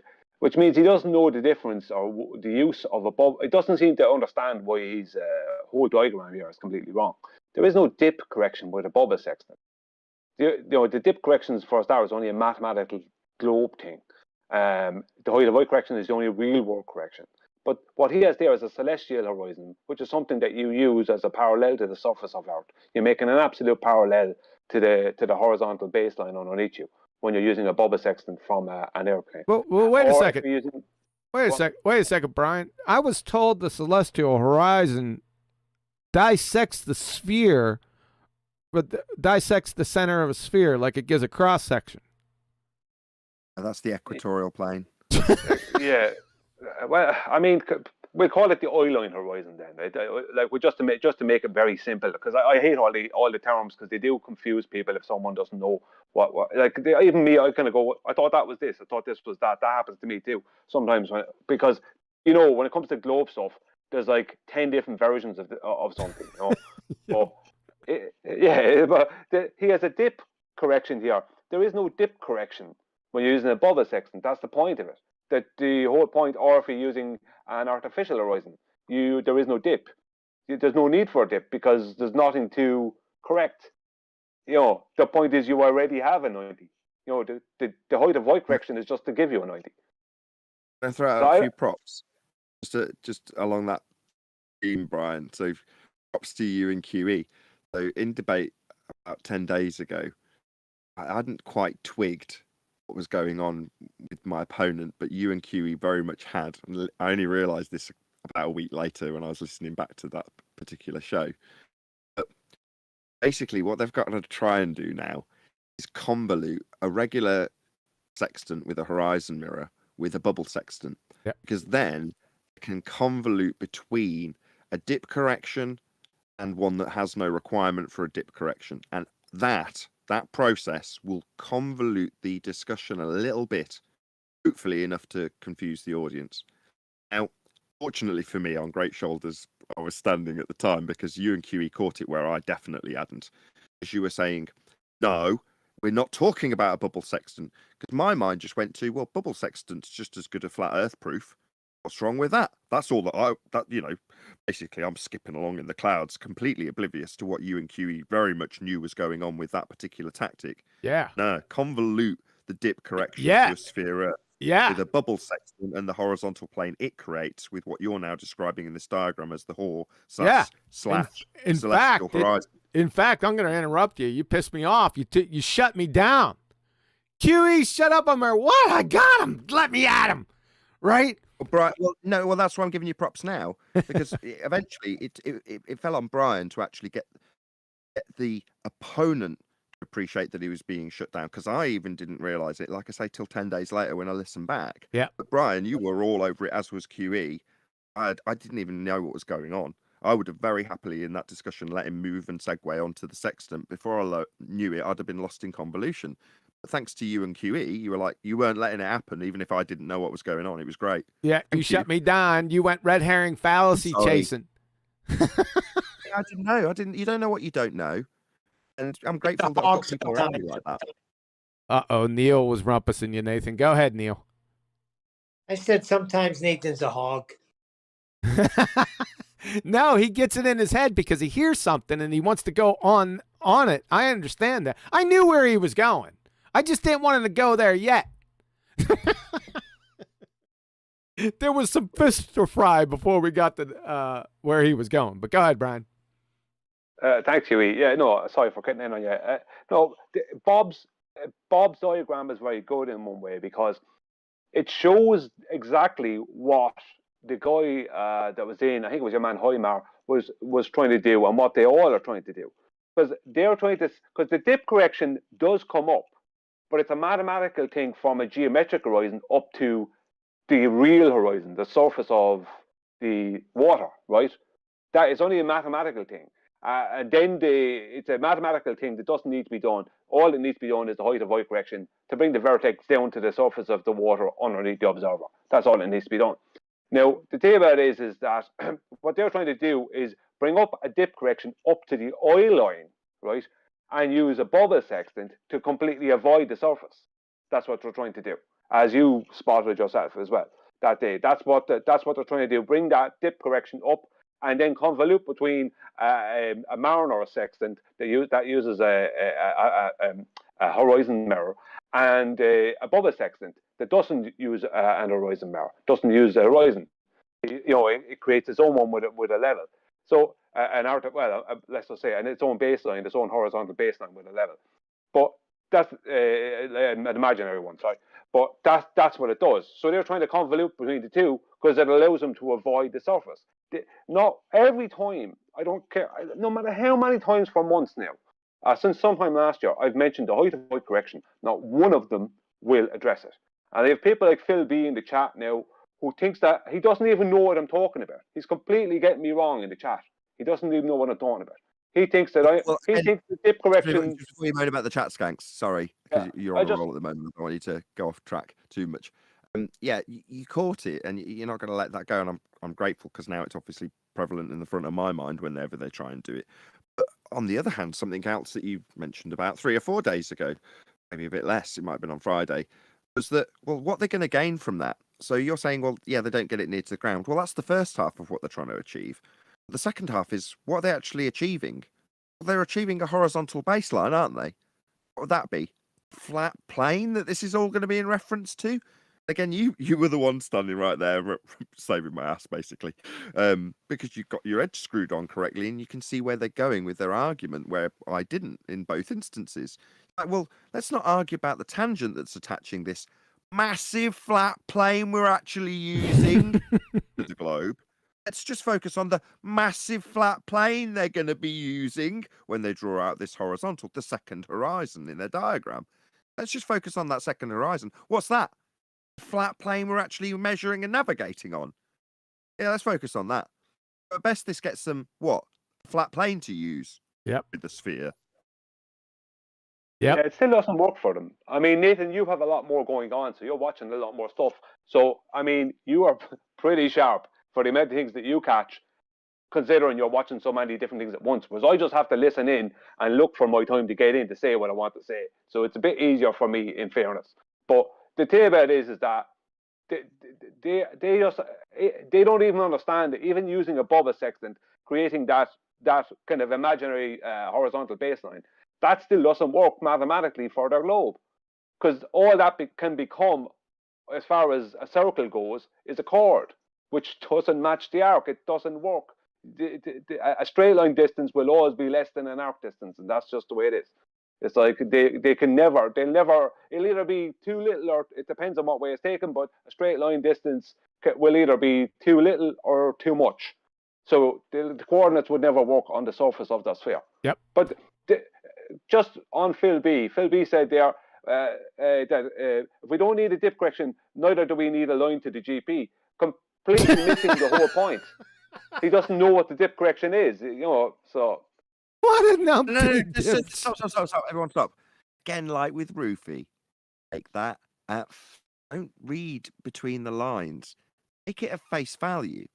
Yeah, what he's saying is, when he, a ball-believing muppet, talks about this process that's getting you around on the surface, he isn't talking about the surface anymore. Of his ball. Take it at face value. That's a concession. All right, I'm going to try to move away from the numpty dipshit. Hold on, Adam. I got your diagram up here. I wanted to touch on this just for 1 second, then you can go back to answering chat skanks. So, where's the celestial horizon at in here, man? Go to the next picture. I'll put that on, because that's the ball understanding. But the next picture. Yeah, then that's a little GIF, but after that there's a picture, and this is again celestial navigation on a ball and their disclaimer. And I want you to notice the disconnect between the celestial horizon position in relation to the surface and the plane of the artificial, even if you create a tangent plane, in relation to the observer. Look at the disconnect again. Yeah, this is the trouble with it. Celestial horizon image and calculation relates to the observation that's not observable. The observation that's not observable? Yeah. Does that make the maths that they use? So you take the observation and then they translocate it on to the maths of this celestial horizon. Okay, but that means the images you've taken aren't actually observable from the position you've taken them from. But if you ignore that, then you can then apply it to celestial navigation. Keep it on the ball. I don't know. I need somebody to translate that for me, because that sounded like a bunch of convoluted nonsense. It is. It's called celestial navigation on a ball. So you take that image, you take your measurement on the top, and whether it's a flat plane or, in this bally sense, an artificial, a plane to artificial horizon. Now that image, you take the computation from that image, you don't use it there on the ball. Or no. You take it to the center of the ball and create a celestial horizon. And it's that celestial horizon that defines your point, because it's that runs through the center of the ball. You're not even using the maths that you measure at the point in your model. You translocate it. Good Lord, sir. That made it worse. Well, that's the problem, you see. We've got to become experts in the convoluted, screwed up, messed up nonsense of globe explanations in order to overcome them. So sometimes when I'm listening back to my own show, I think, yeah, this sounds really complicated, but I'm like, yeah, that's because we're dissecting lies. Yeah. And they do get really complicated, and we've got to try and understand and be able to paraphrase back and pick apart this convoluted gaggle screw of nonsense. So yeah, sometimes when we're listening to it back amongst ourselves, it's easy for Kiwi to just say, oh, well, that sounds really convoluted and nonsensical. It's like, yeah, well, we're trying to wrap our head around a rebuttal to something that's really basic. What are we talking about? Measuring an angle. Straight lines. Is that it? Yeah. Baseline's the ground. It's flat Earth. That's it. That's the end of my explanation. How about on a ball?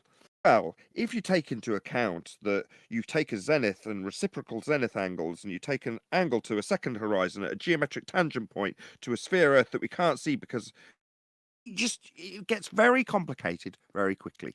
And we have to be experts in that complicated nonsense that we're debunking, unfortunately. Yeah. Huey. Yeah, I understand. I got it. Yep. And reciprocal zenith angles. That I almost choked when he said that. That's Brian's baby. Yeah, but what they see, what they do is if you look at the Bob's Hoare diagram again, is that didn't come out of nowhere. That took a bit of thought and probably a bit of a think tank situation where they got together in Discord or something as a group, and they decided the best way to avoid surface is this, right? And so that's why Bob's diagram is incorrect. Why he has a dip correction when he's using a celestial horizon, right? So an oil line horizon. So basically he's using a Bob sextant. But they had to think this out. You know what I mean? They needed to come up with some way to avoid the surface. So when they come to us with a claim, it's never what it appears to be on the surface. It always, pardon the pun, it's always something that was mulled through. There was a group of them together. They thought this out. If we say this, that, and they're just doing their best to avoid whatever it is. And in this instance, when it comes to angles and the sextant, the one place they have to avoid at all costs is the surface, because the surface is curved. I'm going to spin that round, Brian, and say, yeah, you take that as the win. Take it as the concession that Yep. it actually is. Because the anti-flat earthers, when we, the anti-flat earthers, are talking about this, we're not talking about the surface. All right, yeah, we know you're not. Terrestrial navigation, on the other hand, is absolutely dealing with the surface. You're not, because you think you're on a ball. Just take it for what it is. It's the win. It's a concession again. Yep. I agree. That's the win. You're all over that. Yes, exactly. It's so stupid. I find it hard to put it into language, the comebacks I get with it, and that's one of them. So you're creating another surface to explain this? Don't you live on a sphere? Did you forget about that? It's pathetically juvenile. I don't know how people that can fog a mirror, I'm focusing on people that can fog a mirror, do they think that the people that can fog a mirror do they think they're convincing them? Is that what it is? They're not thinking about them. They've got lost in sadness and depression, and they're internally focused completely now. So that's exactly it. That's why I'm smiling the whole time and laughing at him. Especially Roofy. He's going nuts. Like literally, he's going to have a nervous breakdown. I like it. It's just, these people have been complete shits to us for 7 straight years. Now they're at the point where they're so internally focused that they don't realize that. Yeah, they're not convincing anybody. Quite the contrary. You only have to look in my comments section to see that. People are picking up on it because it is obvious. You go to the references and see a big fat plane drawn out and go, whoa.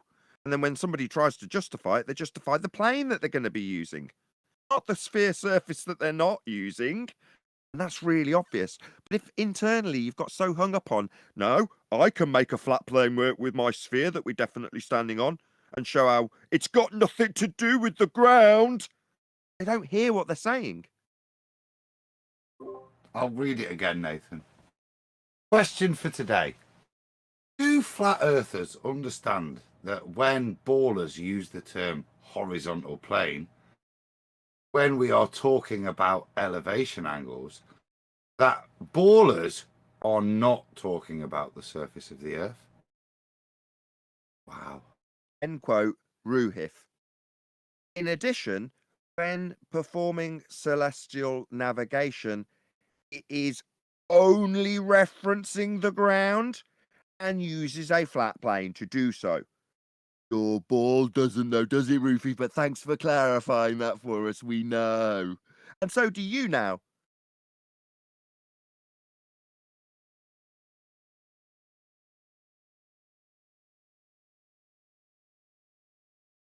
He's buggered off for a cup of tea. No, hasn't he? no, I haven't. I'm just sitting here, just letting the time go. That was a good pregnant pause. I wanted it to sink in. Not every second needs to be filled. Sometimes it's really good just to shut the fuck. And other times, it's better to promote your upcoming video that's going to be released in 12 minutes' time on Nathan Oakley 1980 YouTube channel, which is called Bitcoin Globe Claimant Watches Earth Curve Get Destroyed. And it's coming out at the top of the hour. Yeah, or you could do that. Yeah, we'll be in by we'll end it before the top of the hour. I think we've traveled down this road enough. We don't have to belabor any points. This is a carnival tent, pregnant hippo, and a fistball shoot-off. There's one right on screen. Mr. Cygnus Octaris.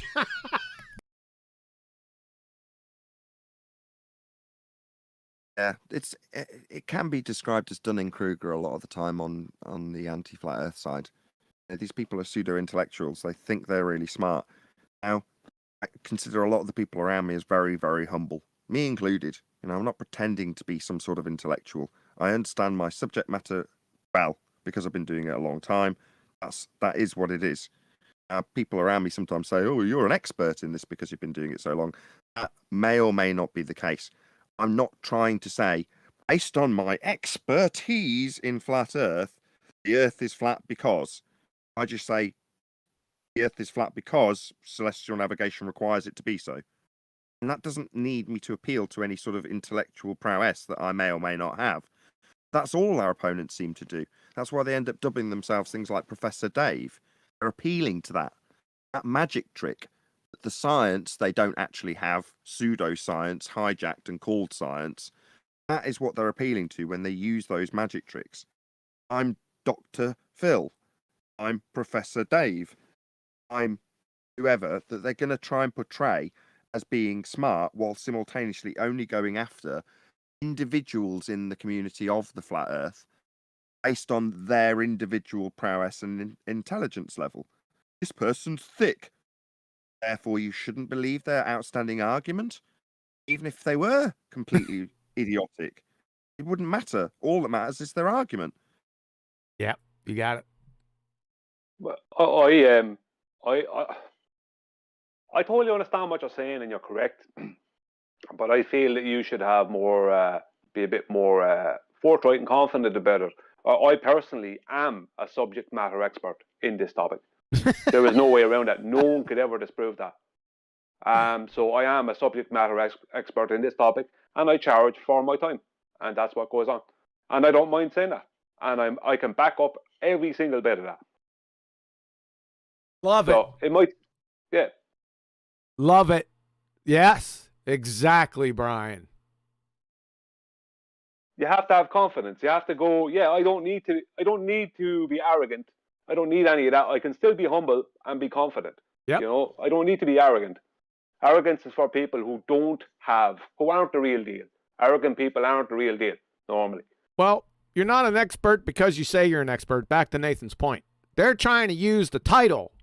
They're trying to by linguistics, just the title. Professor Dave, Dr. this, NASA guy this. They're just titled. There's no substance there. See, Brian's a subject matter expert based on the substance that he has, the arguments that he has. He's fundamental knowledge of the basic concept. He can explain it to a 3-year-old and they would understand it. That's when you know you're a subject matter expert. Or when you know your argument better than your opponent does. Yes. Especially when they're claiming to be an expert. That happened the other day as well with Brian. So Brian's outraged because the guy's trying to explain an explanation for being able to see sigma. What did Bob call it incorrectly? He was saying the crux. Your man was saying the crux. Crux, yeah. He's using the example with the Southern Cross or something like that, and saying that you can see it from these 3 different points. What he hasn't disclaimed is people who are actually in these 3 different locations on Earth are looking at Stellarium. It's like a real gamer-esque way of doing it, isn't it? Yeah. Yeah, we did this in Australia and in South Africa. Yeah, of course we were there. We were. Oh, that threw me a little bit. And then Adam's like, no, they did it in Stellarium.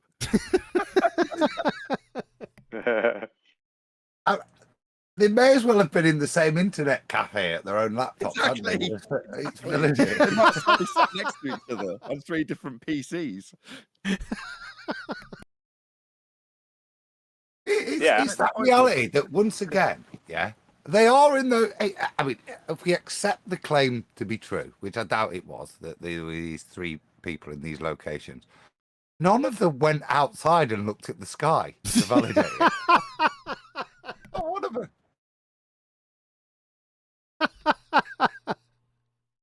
That cracks me up.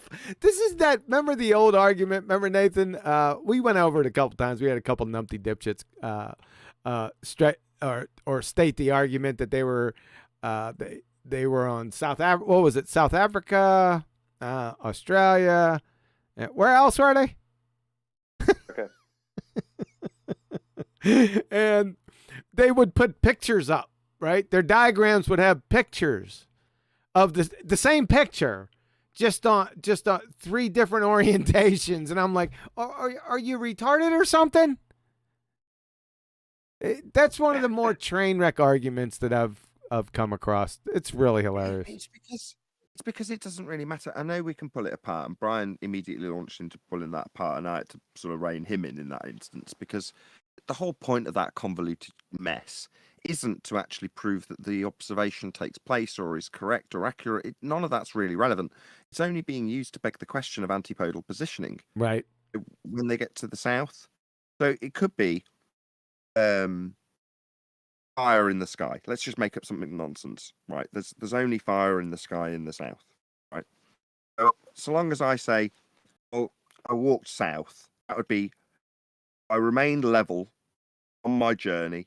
Ground always was below my feet, and the sky was always above me. And then when I got to what I call south, having followed an imaginary line of magnetism to a particular location that was known before and had people there, I looked up and saw the fire in the sky.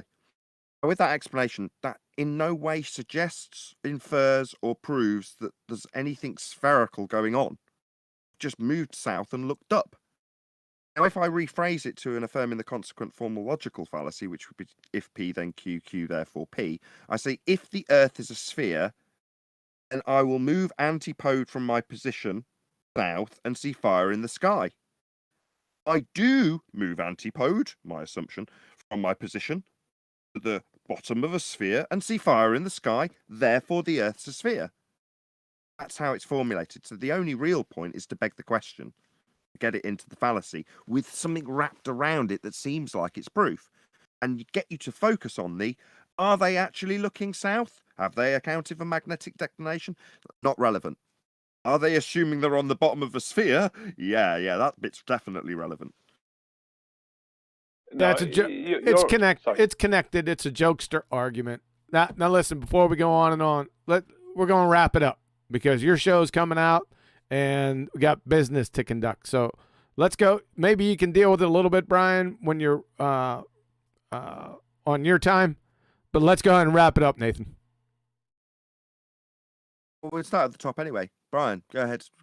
Summary comments.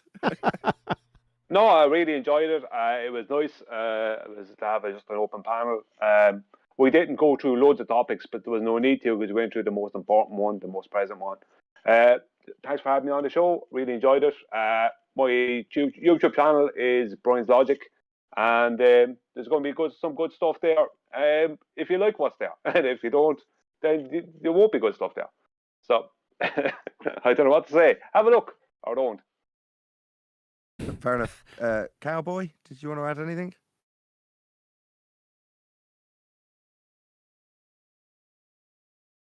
Going once, going twice. Too late. Neil, any comments? Last remarks? Neil. Orange peel. No, clearly not. Adam, go ahead. Well, yeah, fun evening actually, isn't it? It's about those guys 5 years ago to sit here thinking that this is what you've got to deal with, which is just feet up, smoking a cigar. To be honest, waiting for stuff, and like I said, just remind me of the question of the day. Yeah, I'll end with it because it really is. Get your cigar on. Do you flat earthers understand that when ballers use the term horizontal plane, ballers are talking about an elevation angles? They are not talking about the surface of the earth. Thanks very much. And guys. that Earth for them is a globe. They're not talking about the surface of a globe when they talk about elevation angles. When globers talk about elevation angles, they're talking about a flat plane, not the surface of their globe. Anyway, with that, I'm going to plug my show first. Hold on a second, Nathan. Go. Yeah, super chat. James Mays, man, you just floor me, dude. My wife's gonna love you. Thank you very much, sir, for super chat. He says, "Great show, guys." Yeah, I agree. And thank you, James. Appreciate it, sir. Go ahead, Nathan. A massive thank you to all of today's Ballbusters. It's been a great show. I totally agree. And thank you to everyone who smashed the super chat in the Quantum Eraser live stream. I've got a video that came out today, which was with Tim Osman, with him declaring that the Earth is flat, and we've proven it, and asking us what we should do next. It's been a very popular video already. Mark Sargent even checked it out and said, "Long live flat Earth" as a comment. So thank you very much to all of you who've watched it already. But check that out. I've also got out a Dave Weiss Bitcoin claimant short, which is going to be released literally as soon as this live stream ends in about 60 seconds time, and that's coming out on Nathan Oakley 1980 YouTube channel. So be here or be sphere for Bitcoin claimant watches Earth curve get destroyed. That's going to be premiering right now, formerly a members only video, so available to everybody, premiering on the Nathan Oakley 1980 YouTube channel. Another massive, huge, enormous thank you to all of today's Ballbusters panel for making today's live show possible, and of course a massive thank you to all of you in the Quantum Eraser live stream audience for smashing the super chat, joining as a member, hitting the PayPal link, all those good things. I've been Nathan Oakley. Thank you for watching Ballbusters, and we'll see you all in the next one.